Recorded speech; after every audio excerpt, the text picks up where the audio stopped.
Alors, de même que toute relation se détermine souvent dans les premiers éléments que constitue la rencontre, les déterminants de la qualité de prise en soin de la personne sont souvent définis dès les premières interactions entre celui qui reçoit la personne qui présente des symptômes, le médecin ou le soignant et le soigné. Dans ce contexte-là, l'écoute de la personne paraît fonder les prémices d'une relation dite thérapeutique, relation contenant en elle-même les modalités du processus des soins à venir, les engagements de chacun des protagonistes dans une démarche commune vis-à-vis de la maladie et de sa chronicité.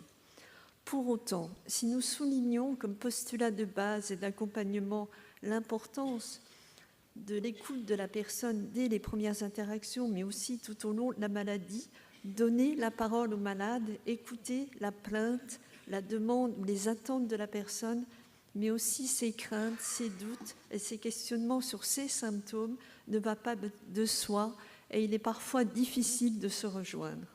Entre la personne qui vit, souffre et appréhende ses symptômes avec une représentation de ce qui lui arrive et de ce qu'elle redoute le plus, et le soignant, familier de l'environnement hospitalier et des pathologies diverses, les va-et-vient relationnels constituent le socle et le carrefour de l'approche thérapeutique. Ce sont tous ces mouvements du connu vers l'inconnu. En d'autres termes, pour l'un, le médecin ou le soignant, c'est aller de ses connaissances, de ses savoirs, de son expérience, pour tendre à la singularité de la maladie du malade ou l'originalité du malade, comme nous le rappelait M. Touchon hier. Pour l'autre, c'est aller de l'inconnu, c'est-à-dire ce qui lui arrive, ses symptômes, à quelque chose de plus connu, c'est-à-dire de moins menaçant ou plus sécurisant, dans un mouvement d'appropriation pour celui qui est confronté à la maladie, qui sont à appréhender. Et il est bien là question d'étrangeté de part et d'autre, étrangeté à accueillir pour éviter, si on peut dire, toute généralisation abusive et médicalisation qui serait là inappropriée. Profond bouleversement comme expérience catastrophique, note Claire Marin, chaque maladie reste un cheminement intime et sensible dans lequel la personne est engagée. Selon notre postulat de base, qui paraît simple mais hautement subtil, qui peut mieux que la personne elle-même pour exprimer ce qu'elle ressent, ses doutes, ses craintes quant à l'évolution de la maladie, mais aussi qui peut mieux que la personne elle-même pour nous préciser à nous la hiérarchie de ses importances, ce qui lui importe concernant son accompagnement. Il s'agit bien là d'une expression en première personne pour quelqu'un qui se situe en troisième personne. L'écoute de la personne dans ce contexte-là va bien au-delà d'une simple précaution de principe. Ce n'est pas non plus une plus-value à la prise en soin. Elle a deux visées essentielles, nous semble-t-il. La première, c'est que l'apparition des troubles cognitifs et ou neurologiques est souvent vécue comme une effraction, une intrusion, qui peuvent être qualifiées de trauma dès lors que l'équilibre du sujet est menacé et qu'il convoque et oblige l'appareil psychique à d'autres positions plus inconfortables et moins familières. Qu'est-ce qui m'arrive ? C'est comme si ma tête était toute brouillée, entendons-nous, ou je ne sais plus rien, c'est terrible, je ne sais plus qu'une seule chose, je sais que je ne sais plus. Ou un autre patient disait « Je suis un bon à rien, je ne suis plus rien, je n'arrive même plus à tenir un marteau ou à remettre une simple ampoule chez moi. » Ces propos forts témoignent, si on peut dire, d'une unité narcissique, voire identitaire, compromise et mise à mal. C'est « je n'arrive plus, donc je ne suis plus rien ». Avec une effraction souvent suivie de demandes et de tentatives de compréhension et de recherche de sens sur ce qui est révélé dans les symptômes. Qu'est-ce qui m'arrive ? Ces propos, ces expressions ordinaires de la clinique, ordinaires au sens noble, sont aussi une manière de ramener à l'actuel ce qui a été et ce qui ne l'est plus dans un double mouvement, signifier ce qui a été et s'adresser à quelqu'un. C'est se plaindre de, mais c'est aussi se plaindre à. La fonction, mais aussi la valeur de la plainte ou de ses propos exprimés est bien de trouver un destinataire. Ces paroles qui demandent à être accueillies, mais aussi le temps à accorder à l'autre, sont un puissant organisateur des liens qui vont tisser les engagements thérapeutiques dans une certaine alliance. Et c'est bien cette écoute qui peut permettre la mise en œuvre du dispositif. Méconnaître cette temporalité, c'est risquer de gommer les profondeurs de la subjectivité qui constituent encore une fois la singularité, l'originalité dans une mise à distance de ce qui constitue la personne, dans ce qu'elle a de plus sensible et de plus tangible. Nous pouvons citer M. T, hospitalisé d'office en milieu spécialisé pour troubles du comportement sévère, produit dans un centre commercial dans le cadre d'hallucinations et d'une bouffée délirante. Ces manifestations ayant rapidement cédé, l'hypothèse d'une maladie neurodégénérative conduit ce patient de 65 ans jusqu'à une consultation mémoire. Monsieur T nous relate son histoire avec une certaine agitation et dans une expression un petit peu limitée par la charge émotionnelle. Il révèle ce qui semble cristalliser toutes ses angoisses, ce qu'il dit avoir entendu le concernant au détour d'un couloir. Il n'a rien à faire ici, c'est un neurologique. Il y aurait beaucoup à dire sur cette phrase, comme s'il y avait un hiatus entre ce qui relève du psychologique et ce qui relève du neurologique.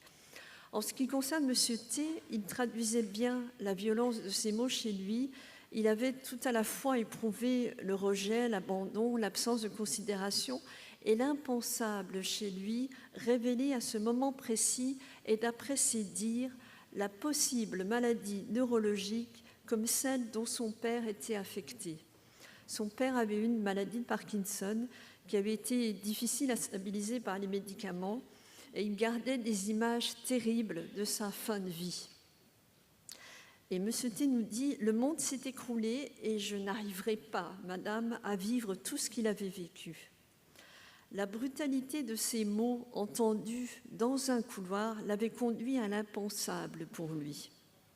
L'écoute des craintes et des convictions des patients, ici dans un jeu de loyauté paternelle, au-delà d'une fonction contenante, peut permettre à la personne de tendre à un positionnement psychique plus opérant que destructeur, et cela créé par l'étayage, créé avec le récit du patient qui ouvre, dans cet exemple précis, à la compliance aux examens proposés pour ce monsieur. C'est la voie, l'écoute est une voie à une élaboration possible. Pour nous, semble-t-il, c'est cela, être allié de sa démarche. Dans le dire, il y a ce dire. Dans une subjectivité considérée, la personne est bien au cœur du processus de soin avec ce qu'elle est, ce qu'elle peut en dire ou non, parfois, dans ses mouvements défensifs d'ajustement à la maladie. La seconde visée, c'est que l'écoute impose en retour une position du médecin ou du soignant à la hauteur de l'exigence induite par la fragilité de la personne malade. Il est bien là question de réciprocité d'échange, voire de réciprocité de relations qui assure le maintien de l'altérité, et ce, malgré la dépendance de l'un envers l'autre. L'altérité de la relation est un puissant garant du sentiment d'identité et de cohérence interne. Alors, approche un petit peu singulière, mais la position du Nebenmensch, proposée par Freud, traduit par le Nebenmensch, c'est traduit par celui qui est à côté, celui qui est proche, dans une fonction de protection, de réassurance ou de sécurisation, peut permettre, nous semble-t-il, une tentative de compréhension de ce qui peut s'élaborer dans l'accompagnement de la personne malade. Alors, sans approfondir ici la sémantique freudienne, je vous préserve, la figure de Nebenmensch nous semble une voie possible d'accompagnement dans la maladie. Être à côté et soignant est une exigence complexe, subtile, mais combien féconde. La figure du Nebenmensch interroge ce qui pourrait être la posture du thérapeute ou du soignant. C'est celui qui est supposé capable d'être attentif à la manifestation originaire de la détresse. Et c'est son attention qui, conférant à la détresse une valeur d'appel, devient fondatrice d'une altérité. L'élaboration de la maladie comme mode d'appropriation de la maladie constitue un témoin sensible de la temporalité et de la singularité de la personne. Contenir, proposer des contenants psychiques étayés par l'écoute et la considération des représentations de la maladie permet à la fois de préciser la hiérarchie des importances et d'inviter à favoriser un environnement sécurisant pour chacun. C'est un préalable, nous semble-t-il, déterminant et essentiel de l'accompagnement et des prises en soins thérapeutiques.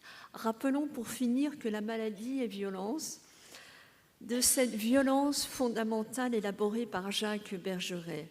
Nous ne pouvons éviter cette violence qui induit fracas, mouvements pulsionnels et défensifs, tant chez la personne que chez son entourage.